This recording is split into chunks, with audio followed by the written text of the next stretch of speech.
Hello, I'm Hickey from interest.co.nz and welcome to a special investing report brought to you in association with ASB. Today we get very excited about rate curves. We love a good chart here at interest.co.nz, and this chart is a doozy.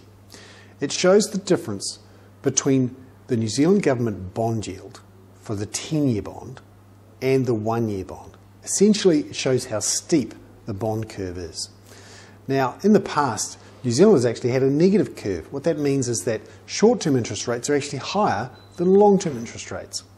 And we saw that for a long period, for 4 or 5 years.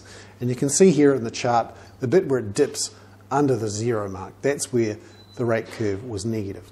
Well, in the last 3 or 4 months, particularly this year, that rate curve has gone quite steep and in a hurry. You can see here from the chart, it's really spiked up here at the end to record levels as far back as we can go, which is 2002 or so. That says that people expect a higher interest rate to invest for the longer term. That says they're a bit worried about inflation, and they're a bit worried about governments continuing to borrow heavily over the next 4 years. Remember, the New Zealand government will be borrowing $50 billion in the next 4 years. That's more than $200 million a week. That's a hospital every week the New Zealand government is borrowing.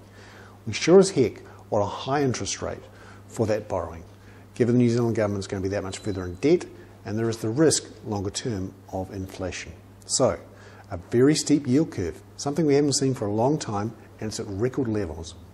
I'm Hickey. That was a special investing report brought to you in association with ASB.